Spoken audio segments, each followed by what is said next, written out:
장로교의 이 교리, 장로교 교리의 근간을 이루는 것이 웨스트민스터 요리문답이라는 것이 있습니다. 이 웨스트민스터 소요리문답 첫 번째 질문이 인간의 제일됨의 목적은 무엇인가? 라는 질문입니다. 여러분, 우리의 목적은 무엇입니까? 무슨 목적을 가지고 오늘을 살아가고 있습니까? 올해의 목적이 무엇입니까? 여러분, 무슨 기도를 가지고 그렇게 살아가고 있습니까? 우리 성도님들이 저에게 주신 기도의 제목을 놓고 제가 기도하면서 참 기도 제목에 제가 너무너무 감동을 받습니다. 그 하나하나 기도 제목을 놓고 기도하면서 참 감동을 받는 가운데 인간의 제일됨의 목적은 하나님을 영화롭게 하고 영원토록 그를 즐거워하는 것이다. 그렇게 이 웨스트민스터 소요리 문답에는 기록하고 있습니다. 우리의 목적이요, 오늘을 살아가는 우리의 삶의 목적이 내가 기쁘고 내가 즐겁고 내 만족을 위한 것이 아니라, 세상의 많은 사람들은 그렇게 살아갑니다. 내가 기쁘고 내가 만족하고 내가 잘 사는 목적을 가지고 삽니다. 그러나 믿음의 사람인 우리는 우리의 삶의 첫 번째 목적이 하나님을 영화롭게 하는 것이고 하나님을 기쁘시게 영원토록 하나님을 즐겁게 하는 것이 우리의 삶의 목적이 되어진다. 그렇게 말씀하고 있습니다. 우리의 삶의 목적이 하나님을 영화롭게 하는 것을 가지고 살아가는 것과 내 삶의 목적을 내가 만족하고 내 기쁨을 가지고 살아가는 것의 큰 차이는요, 내가 만족하고 내 기쁨을 위해서 내 삶을 위해서 살아가면은 우리는 삶의 많은 문제를 안고 살아가게 됩니다. 나를 위한 목적을 이루기 위해서 끊임없이 우리는 문제에 부딪힙니다. 나를 위해서 살아가다 보니까 이 나를 위한 목적을 이루기 위한 그 과정 속에 많은 문제를 만나고 그 문제를 헤어나오지 못해서 문제 안에 또 다른 문제를 가지고 살아갑니다. 경제적인 목적을 이루다 보니까 거기에 문제가 생깁니다. 정치적인 목적을 이루려고 하니까 거기에도 문제가 생기고 충돌이 일어납니다. 사회적인 문제도 마찬가지입니다. 그러나 예수를 믿고 하나님을 영화롭게 하기 위해서 살아가는 우리의 삶 가운데는 우리 안에 자유함이 허락되어진다는 것이요, 하나님이 주시는 힘, 하나님이 주시는 능력, 하나님이 주신 달란트를 가지고 하나님을 영화롭게 하려고 하니까 우리의 삶이 어려움과 힘듦과 곤궁의 처함과 여러 가지 사건 사고 속에서도 우리 안에는 감사가 나오고 찬송이 나오고, 사도 바울이 그러했던 것처럼 어떻게 하면 하나님을 영화롭게 할까, 어떻게 하면 하나님의 복음을 전할까를 생각하니까 내게 오는 모든 어려움과 아픔, 채찍에 맞음과 옥에 갇힘이 오히려 하나님 앞에 상급이 되어지고 찬송이 넘쳐나는 그런 삶을 살게 되는 거죠. 여러분, 하나님을 영화롭게 하는 삶을 살아가는 그런 제일됨의 목적을 이루는 그런 성도님들 될 수 있기를 바랍니다. 그럴 때에 어떤 악한 세력들이, 어떤 어둠의 세력들이 우리를, 하나님과 우리 사이를 갈라놓으려 한다 할지라도 우리 안에는 기쁨이 넘치고 감사가 넘치고, 우리의 삶에 고난이 찾아오고 아픔이 찾아와도 그 또한 하나님을 영화롭게 하는 길임을 우리가 믿는 믿음으로, 우리의 믿음의 선배들이 그렇게 묵묵히 걸어와서 오늘 이 시간까지 우리의 교회가 이 자리에 있게 된 것처럼, 우리의 믿음의 선조들이 일제강점기를 다 이겨내고 6.25 전쟁을 다 이겨내며 경제적인 어려움을 다 극복하고 오늘까지 하나님을 영화롭게 하며 오늘 이 시간까지 우리를 있게 한 것처럼, 우리 또한 2024년 올 한 해를 살아가며 남은 평생 하나님을 영화롭게 함을 통하여서 참되고 복된 삶, 자유함을 누리는 삶, 평안을 잃지 않는 삶을 사는 축복의 주인공들이 될 수 있기를 주님의 이름으로 축원합니다. 그러기 위해서 오늘 말씀은요, 우리가 하나님 앞에 참된 예배자로 살아가야 된다라고 그렇게 말씀합니다. 사마리아 여인이 주님을 찾아왔습니다. 그리고 주님과 대화하는 가운데 참된 예배가 무엇인지를 깨닫게 하고 있습니다. 오늘 이 귀한 말씀의 진리 첫 번째는요, 지금 하나님 앞에 예배할 때라고 그렇게 우리에게 말씀하고 있습니다. 사마리아 여인은 주님께 찾아와서 지금 어떤 질문을 하고 있냐면, 선생님, 어디에서 예배 드려야 합니까? 라는 질문을 하고 있습니다. 왜 이런 질문을 하냐면, 사마리아인들은 그리심산에서 예배를 드렸습니다. 유대인들은 예루살렘에서 예배를 드렸습니다. 나뉘어져서 예배를 드리고 있었습니다. 예루살렘에서 예배 드리는 것이 맞습니까? 그리심산에서도 예배 드려도 됩니까? 라는 질문을 던지고 있습니다. 이런 질문을 던지게 된 배경이 있습니다. 이스라엘이 솔로몬 왕 이후 남북으로 나뉘어지고 나서 북이스라엘은 사마리아를 수도로 정하고 그곳에서 하나님을 섬기며 살았습니다. 그러다가 아수르에 의해서 주전 722년 완전히 멸망당하고 아수르에 강제로 이주되어져 갑니다. 아수르의 이주 정책과 혼합 정책에 따라서 북이스라엘 사람들이 이 아수르로 이주해 가서 그곳에서 이방인들과 결혼하며 그렇게 살았습니다. 남유다도 예루살렘을 중심으로 살았지만은 주전 586년에 바벨론에 의해서 완전히 멸망을 당합니다. 그러나 바벨론의 포로로 잡혀갔지만 순수한 그 유대 혈통을 끝까지 잃지 않았던 것이 남유다 사람들이었습니다. 이후에 포로에서 귀환하고 나서 수룹바벨을 통해서 하나님께서 예루살렘 성전을 재건하도록 허락하십니다. 그럴 때 북이스라엘 그 후손들인 사마리아인들이 우리도 성전 건축에 참여하게 해달라라고 요구를 합니다. 그럴 때 이 남유다 스룹바벨을 중심으로 한 남유다 사람들이 당신들은 이방인과 혼인을 했기에 그렇게 허락할 수 없다라고 거절을 합니다. 결국 이 사마리아 사람들은 예루살렘에서 함께 예배하지 못하고 그리심산에 예배 처소를 만들고 그곳에서 예배하기 시작합니다. 그래서 그리심산과 예루살렘으로 나뉘어져서 예배를 드리고 있었습니다. 그런 가운데 예수님께 묻습니다. 어디에서 예배 드려야 합니까? 그리심산에서 예배 드리는 것 또한 하나님이 받아주십니까? 그런 질문입니다. 그럴 때 예수님께서 뭐라고 대답하시냐면요, 오늘 말씀 21절 말씀에 너희가 아버지께 예배할 때가 이르리라 그렇게 말씀하고 있습니다. 예수님의 대답은 메시아가 오시면 그리심산이나 예루살렘이나 이것이 중요한 것이 아니라 하나님 앞에 예배드리는 것, 누구에게 예배드리며 언제 예배드리느냐가 중요한 거다라는 것을 말씀하고 있습니다. 예수님께서 오심으로 인해서 우리는 오늘 주님의 그 보혈의 공로를 힘입고 하나님 앞에 영과 진리로 성령의 도우심을 받아서 하나님 앞에 예배합니다.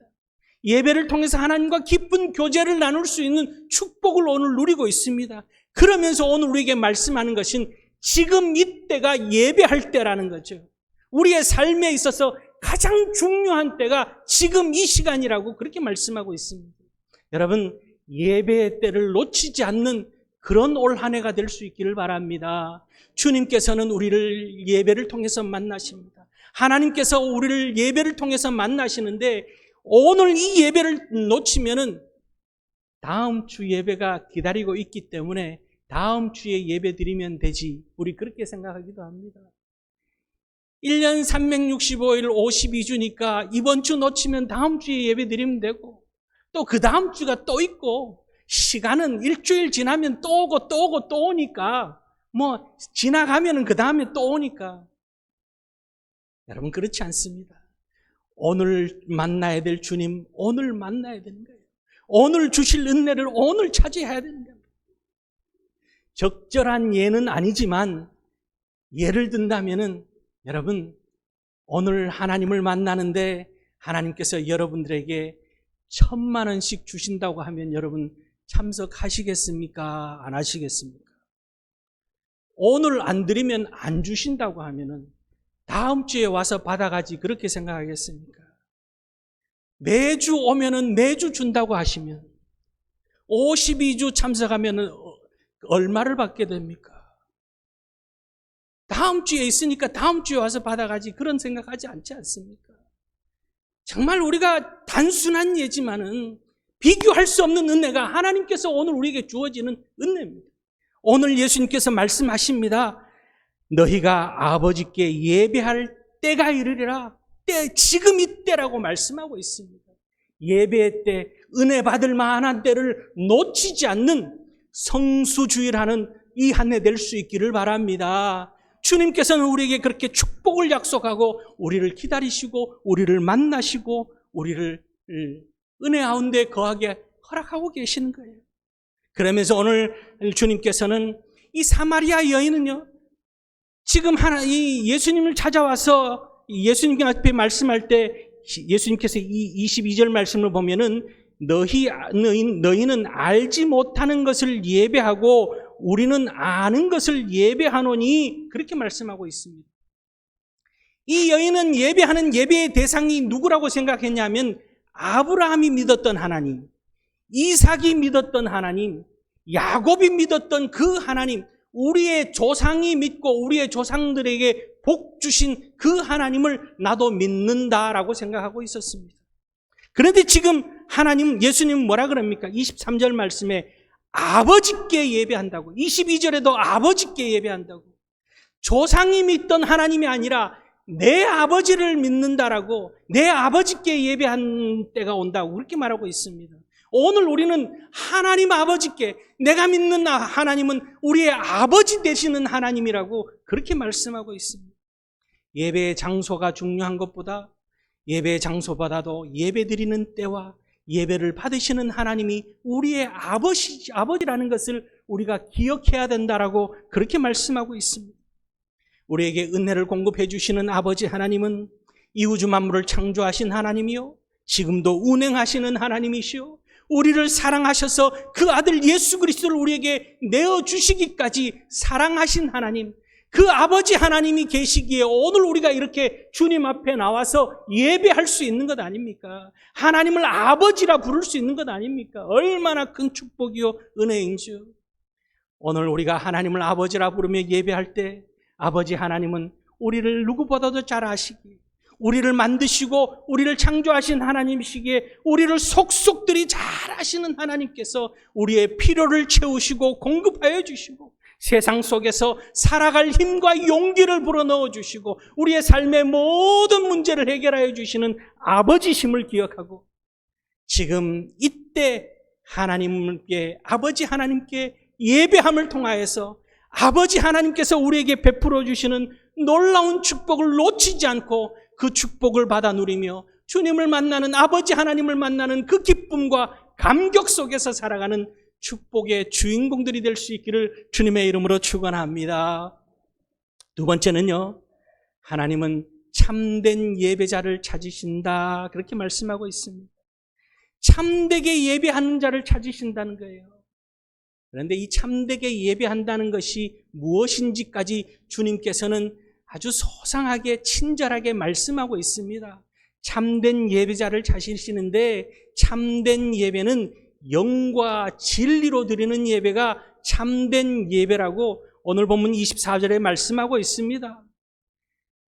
영과 진리로 예배드린다는 것은 성령의 감동, 영으로 예배드린다는 것은 성령의 감동으로 예배드린다라는 말씀입니다.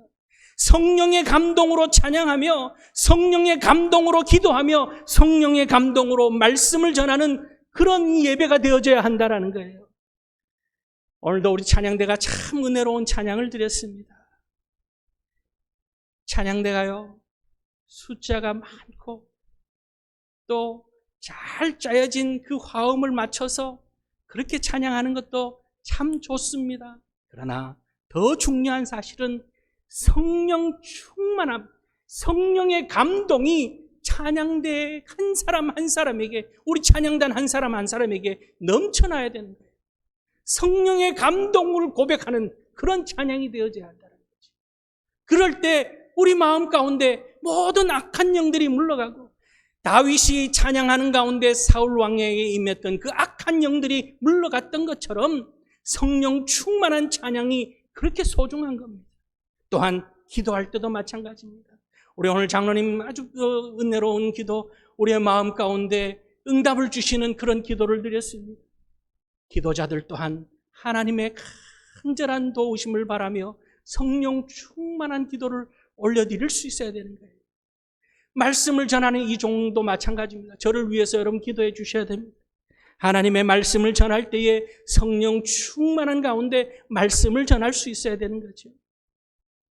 그저 논리적으로 어떤 강의하듯이 그렇게 전하는 게 아닙니다.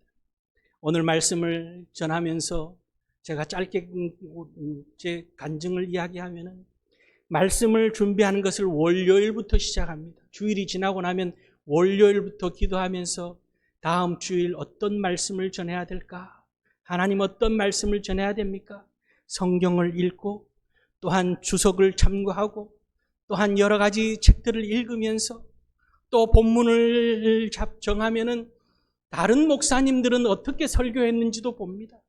그러면서 우리 성도님들의 그 영적 상태도 돌아보면서 그렇게 말씀을 전합니다. 그렇게 말씀을 준비하는데, 사실 오늘 이 말씀을 준비하기 전에 오늘 전하려고 준비했던 말씀이 있었습니다. 지난 월요일부터 기도하면서 말씀을 준비했는데, 말씀을 준비했는데 마음에 어딘가 소화가 안 되는 것처럼, 말씀이요, 여러분, 그런 경험, 이 목사만 가질 수 있는 아주 독특한 경험입니다. 음식을 먹었는데 소화가 안 돼서 체한 것 같은 느낌, 말씀을 준비하는데 그런 느낌이 있을 때가 있습니다. 지난 월요일부터 어제까지 말씀 준비를 다 했습니다. 원고를 다 썼습니다. 읽고 또 읽었습니다. 주보를 준비하면서 본문과 제목을 기록했습니다. 그런데 어제 오후에 바꿨습니다. 우리 최 목사님이 잘 압니다. 어제 오후에 이 본문으로 바꾼 거예요. 일주일 동안 준비했던 말씀을 접어두고 오늘 이 말씀으로 바꾼 거예요. 그런데 놀라운 사실은 이 말씀으로 바꾸고 나서 이 말씀을, 이 원고를 2시간 만에 다 썼습니다. 하나님의 역사십니다. 성령 하나님께서 이 종을 붙들지 않으면 말씀을 전할 수 없는 겁니다. 오늘 우리가 예배하는 가운데 성령 충만함을 경험할 수 있기를 바랍니다. 예배를 통해서 성령 하나님을 만나야 되는 거예요. 성령 하나님을 만나야만이 영과 진리로 참된 예배자를 찾으시는 하나님 앞에 영으로 예배할 때 성령 충만함이 우리의 삶을 변화시키는 겁니다. 감리교 창시자였던 요한 웨슬리가 목사가 되고 선교사가 되어서도 구원의 확신이 없었습니다. 복음을 전하는데도 자신이 없었습니다. 복음을 전하는데 가는 곳마다 실패했습니다. 그러던 가운데 미국에서 영국으로 배를 타고 이동하는 가운데 큰 풍랑을 만나서 죽음의 공포에 빠지게 됩니다. 그런데 놀라운 것은 그 죽음의 공포 가운데서도 담대히 찬양하는 사람들을 만났습니다. 모라비안 형제회에 속한 그들을 보면서 구원의 확신이라는 것이, 성령 충만한 것이라는 것이 얼마나 놀라운지를 깊이 깨닫고, 자신은 그렇지 못함 가운데 자신의 초라함을 발견하고는 절망하고 낙심하게 됩니다. 그러던 차에 이 모라비안 형제에서 이 요한 웨슬리 목사님을 초청합니다. 그리고 함께 예배합니다. 함께 예배하는 가운데, 예배 가운데 성령 충만함을 경험합니다. 성령 충만함을 경험하고 나서 이 요한 웨슬리 목사님이 완전히 변화되어집니다. 그리고는 그때부터 담대하게 복음을 전하기 시작합니다. 가는 곳마다 복음을 전하고, 가는 곳마다 복음을 전해서 경건운동이 일어나고, 영국과 독일을 중심으로 경건운동을 일으키고, 술집들이 문을 닫고 온 영국과 이 미국에 새로운 부흥운동이 일어나기 시작합니다. 요한 웨슬리 목사님이 늘 좌우명으로 삼는 말씀이, 자기 그 목표가 있습니다. 나의 교구는 전 세계요, 세계는 나의 일터다. 그런 좌우명을 삼고 88세에 세상을 떠나기까지 지구를 10바퀴 넘게 돌면서 복음을 전했다고 합니다. 여러분, 오늘 예배를 통해서 성령 충만함을 경험할 수 있기를 바랍니다. 그저 왔다 가는 예배가 아니라 매주 한 주 하나님께서 예수 그리스도를 통해서 우리에게 허락하여 주신 성령 충만함이 우리에게 허락되어질 때 우리 한 사람 한 사람이 하나님의 역사를 경험하고 변화되어짐을 통하여서 교회가 더욱더 힘이 써지고 우리 성도님들 한 사람이 하나님의 능력 가운데서 살아가는 축복을 경험하게 된다는 사실을 가지고 오늘도 성령 충만함을 사모하며 예배 가운데 임재하시는, 오늘도 성령 하나님의 임재하심을 경험하는 복된 예배가 될 수 있기를 주님의 이름으로 축원합니다. 또 하나는요, 진리로 예배해야 된다 할 때 이 진리라는 것은 하나님의 말씀을 뜻하는 겁니다. 우리가 하나님의 말씀을 들을 때에 귀 기울여 듣고 말씀 앞에 한 말씀 한 말씀 앞에 아멘으로 화답할 때 그 말씀이 살아서 내게 역사되어지는, 내 것이 되어지는 거예요. 하나님의 말씀을 내 것으로 만들어야 되는 거예요. 그렇게 해서 말씀 충만으로 세상으로 나아가면 이 어두운 세상, 한 치 앞도 모르는 세상에 길이 열리는 겁니다. 길을 여는 방법은 말씀밖에 없습니다. 내 지식으로, 내 경험으로, 내 능력으로 길을 열고 뚫고 세상을 나아가는 것이 아니라 하나님의 말씀이 우리를 이끌어갈 때 우리는 능력 있는 삶을 살아가고 지혜 있는 삶을 살며 승리의 삶을 살 수 있다는 사실입니다. 참된 예배자를 찾으시는 이때입니다.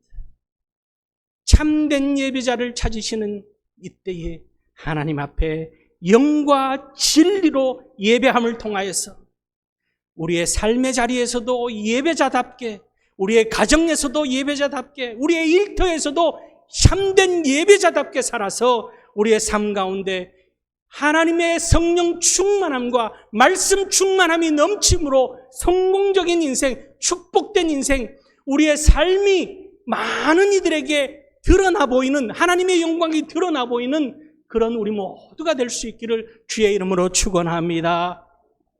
세 번째는요, 참된 예배자로 나아가는 길은 오직 예수 그리스도밖에 없다라고 그렇게 말씀합니다. 오늘 사마리아 여인이 메시아가 오시면 하나님과 우리의 관계가 새로워지고 하나님께 예배하며 하나님과 깊은 교제의 삶이 이루어질 것을 내가 압니다라고 25절 말씀에 고백합니다. 예수님께서는 이 여인의 이야기를 듣고 나서 26절에 가서 뭐라고 말씀하시냐면 내게 말하는 내가 그라 하시니라. 너가 말하는 그 메시아가 나다. 그렇게 말씀하고 있습니다. 오늘 예수님께서 이 땅에 오심으로 인하여서 우리는 하나님 앞에 나와서 이렇게 예배할 수 있는 축복을 누리고 있습니다. 하나님의 은혜로 오늘 이 자리에 나와서 십자가 은혜를 의지하면서 그 보혈의 은혜를 의지하며 오늘 예배합니다. 이 예배의 기쁨 속에, 예배의 감격 속에 하나님과 깊은 교제를 나눌 수 있는, 하나님 앞에 찬양을 올려드릴 수 있고 하나님께 우리의 마음과 정성을 다해서 기도할 수 있으며 또한 예물 드리고 주님이 주시는 말씀을 붙들고 주님께서 우리에게 주시는 그 축복 기도를 부여잡고 세상을 향해 나아갈 수 있는 그 모든 교제가 이루어지는 그 중심에 누가 계시느냐? 예수 그리스도가 계시는 거예요. 이 예수 그리스도께서 오시지 않았다면, 예수 그리스도께서 십자가를 지시지 않았다면, 예수 그리스도께서 부활 승리하지 않았다면 정말 상상하기도 싫은 일이 그런 일들입니다. 그것이 다 우리에게 축복이 되어지고 주님 앞에 나아갈 수 있는 열쇠가 되어지고 문이 되어졌다는 사실을 기억하고 오늘도 주님의 십자가 보혈을 의지하며 예배함을 통하여서 우리 가운데 구원의 은혜, 성령 충만한 은혜, 치료의 은혜, 축복의 은혜, 천국의 은혜가 넘치는 그런 예수 그리스도의 축복의 은혜가 넘치는 우리 모든 성도님들 될 수 있기를 주의 이름으로 축원합니다.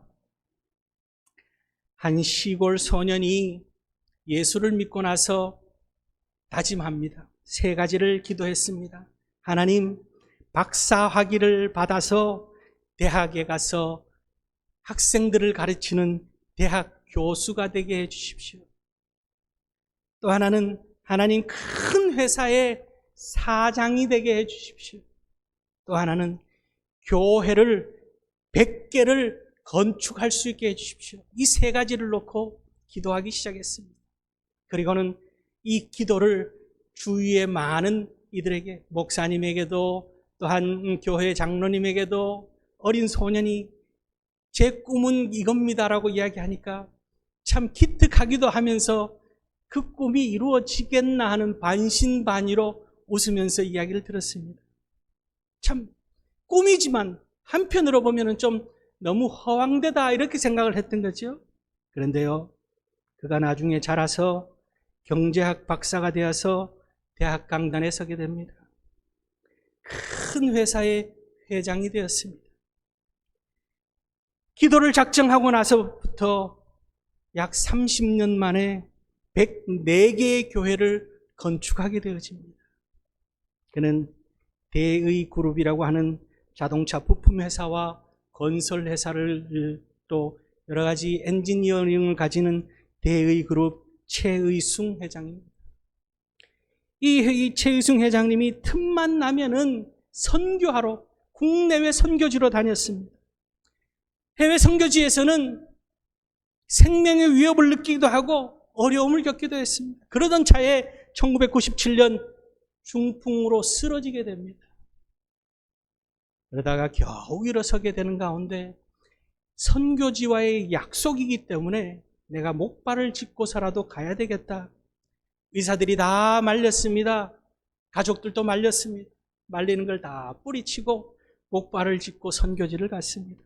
그리고는 몇 개월이 지나서 귀국해서 검진을 받았는데요, 중풍이 흔적도 없이 사라집니다. 늘 가지고 있었던, 달고 살았던 고혈압 약도 다 끊었습니다. 하나님이 축복해 주시는 거죠. 그가 기독교 방송에 나와서 대담을 하면서 이야기합니다. 자기가 어머니에게 배운 것 3가지가 있다고. 첫 번째는 주일 성수하는 것. 어떤 일이 있어도 주일을 빼먹지 않는 것. 하나님 앞에 예배하는 삶이 가장 기쁜 삶이라는 것. 두 번째는 철저하게 11조하는 삶. 하나님의 것이기에 내 모든 것 하나님이 축복해 주셨고 내 모든 것 하나님 앞에 드린다고 하는 믿음의 고백을 담은 10의 1조를 빼먹지 않는 것. 하나님의 것을 훔치지 않는 것. 10의 1조를 드리는 삶. 그리고 세 번째는 주의 종에게 순종하는 삶. 이 3가지를 어머니에게 배웠다라고 그렇게 이야기합니다. 그리고 무엇보다도 예배하는 것이 얼마나 기쁜지, 예배가 기다려지고 그 예배의 감격 속에 일주일 동안 살면서 마음 가운데 그 예배의 감격이 늘 두근두근 하면서 그렇게 살아간다는 거예요. 여러분, 하나님께서는 오늘 참된 예배자를 찾고 계십니다. 성령 충만한 예배자, 말씀 충만한 예배자, 지금 이 순간을 놓치지 않고 예배하는 삶, 하나님과 교제하며 하나님을 만나기를 즐겨하는 사람을 하나님께서 찾고 계신다는 사실을 기억하고 예수 그리스도의 보혈의 공로 의지해서 참된 예배자로 살아갈 때에 주님의 보혈이 우리 가운데 흘러넘침으로 우리가 치유되어지고 하나님께서 공급하여 주시는 예수 그리스도의 그 보혈의 공급하심으로 인하여서 이 땅에서 우리가 보호받고 인도받고 하나님께서 역사하여 주시는 하나님의 귀한 사람으로 하나님의 자랑거리로 살아가는 하나님을 영광롭게 하는 축복의 주인공들이 다 될 수 있기를 주님의 이름으로 축원합니다. 기도하시겠습니다.